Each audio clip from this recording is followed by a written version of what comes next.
এই সিজনে বাজারে খুবই সস্তায় তরমুজ কিনতে পেয়ে সে তরমুজ দিয়ে বানিয়ে নিলাম অসম্ভব মজার, একেবারে ছোট বড় সকলের কলিজা ঠান্ডা করা একটা রেসিপি। যারা কিনা জীবনে একবারও তরমুজ খায়নি তারাও কিন্তু এই রেসিপিটা একেবারে কারাকারি করে খেয়ে নিবে। হ্যালো এভরিওয়ান, আসসালামু আলাইকুম। আজকে আমি আপনাদেরকে তরমুজ দিয়ে খুবই মজার একটা রেসিপি শেয়ার করব। অনুরোধ করব ভিডিওটি একদমই না টেনে শেষ পর্যন্ত দেখুন। আশা করছি ভিডিওটি আপনাদের কাছে বেশ ভালো লাগবে। তবে চলুন এবার তাহলে এই তরমুজ দিয়ে নতুন এই রেসিপিটি বানানো শুরু করি। তো এখানে আমি একটা তরমুজের অর্ধেকটা তরমুজকে এভাবে স্লাইস করে কেটে নিয়েছি। এবার আমি একটা ছাঁকনির সাহায্যে এভাবে ছেঁকে তরমুজের সবগুলো জুস বের করে নিব। তবে আপনারা চাইলে ব্লেন্ডারের সাহায্যে ব্লেন্ড করেও তরমুজের জুসটা বের করে নিতে পারবেন। তবে এই পদ্ধতিতে তরমুজের জুস বের করে নিলে সেক্ষেত্রে বিচিগুলো একদমই আলাদা থাকে। তো দেখতেই পাচ্ছেন আমি কিন্তু এখানে সবগুলো তরমুজের স্লাইস থেকে জুসগুলোকে বের করে নিয়েছি, আর সবগুলো বিচিকে আমি ফেলে দিয়েছি। এখানে আমার মেজারমেন্ট কাপের 3 কাপ পরিমাণ তরমুজের জুস হয়েছে। এখন চুলায় আমি একটা পাত্র বসিয়ে দিয়েছি। এবারে এই পাত্রের মধ্যে আমি বের করে রাখা সবগুলো তরমুজের জুসকে দিয়ে দিলাম। আর এখনও কিন্তু আমি চুলাটা জ্বালাইনি।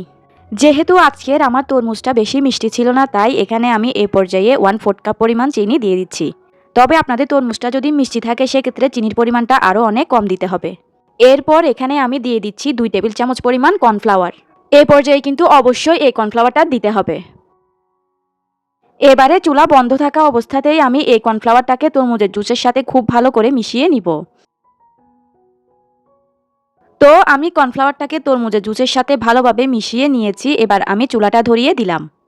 এবারে চুলার আঁচটাকে মিডিয়াম হিটে রেখে এই তরমুজের জুসটাকে একটু ঘন হওয়া পর্যন্ত জাল করে নিব। কর্নফ্লাওয়ার দেওয়ার কারণে মিশ্রণটা কিছুটা ঘন হবে। মিশ্রণটা ভালোভাবে ফুটে ওঠার পর মিশ্রণটাকে 2 থেকে 3 মিনিট জাল করলেই হয়ে যাবে।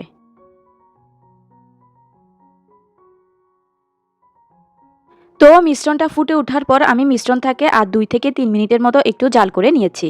তো এখন আমি চুলাটা বন্ধ করে দিয়ে এগুলোকে চুলা থেকে নামিয়ে এগুলোকে কিছুটা ঠান্ডা করে নিব। এবারে এখানে আমি নিয়েছি ললি আইসক্রিমের মোল্ড। এরকম একটা আইসক্রিমের মোল্ড কিন্তু এখন কম বেশি আমাদের সকলের বাড়িতেই অ্যাভেলেবেল আছে। তবে যাদের কাছে এই মোল্ডগুলো নেই তারা কিন্তু গ্লাসের মধ্যেও এই ললি আইসক্রিমগুলোকে জমিয়ে নিতে পারবেন। এবারে যে মিশ্রণটা আমি তৈরি করে রেখেছিলাম সেই মিশ্রণটা কিছুটা ঠান্ডা হয়ে গেলে এবারে আমি মোল্ডের মধ্যে ঢেলে নিচ্ছি। সবগুলো মোল্ডের মধ্যে মিশ্রণটা ঢেলে নেওয়া হয়ে গেলে এবারে আমি আইসক্রিমের স্টিকগুলোকে ভালোভাবে লাগিয়ে নিব। তো দেখতেই পাচ্ছেন আমি কিন্তু আইসক্রিমের সবগুলো স্টিককে লাগিয়ে নিয়েছি।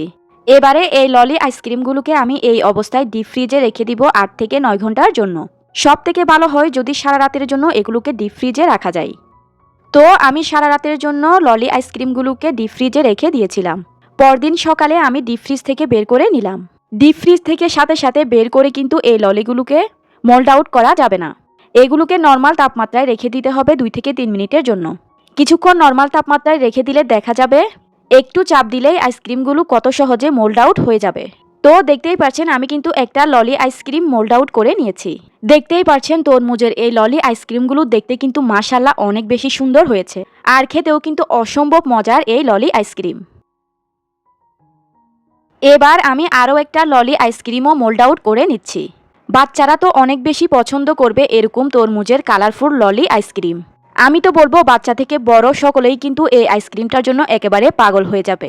এই গরমে একেবারে মন প্রাণ জুড়িয়ে দেওয়ার মতো তরমুজের এই ললি আইসক্রিমটা। আমি তো বলবো যেসব তরমুজ মিষ্টি হয় না, আপনারা সেসব তরমুজকে খুবই সহজে এই ললি আইসক্রিমটা বানিয়ে পরিবারের সকলকে একেবারে তাক লাগিয়ে দিতে পারবেন। আমার বাসায় তো এই তরমুজের ললি আইসক্রিমটা বানানোর সাথে সাথেই সবাই একেবারে কারাকারি করে খেয়ে নিয়েছে। দেখতেই তো পেলেন একদমই স্বাস্থ্যকর তরমুজের ললি আইসক্রিমটা তৈরি করা কতটা সহজ। আশা করছি আমার আজকের এই ইউনিক রেসিপিটা আপনাদের সবার কাছে বেশ ভালো লেগেছে। ভালো লেগে থাকলে কিন্তু ভিডিওতে অবশ্যই একটা লাইক দিয়ে দিবেন। ভিডিওটি অবশ্যই আপনাদের ফ্রেন্ডস অ্যান্ড ফ্যামিলির মাঝে শেয়ার করে দিবেন। এতক্ষণ সঙ্গে থাকার জন্য সবাইকে অসংখ্য ধন্যবাদ জানিয়ে আমি তাহলে আজকে এখানেই বিদায় নিয়ে নিচ্ছি। আল্লাহ হাফেজ।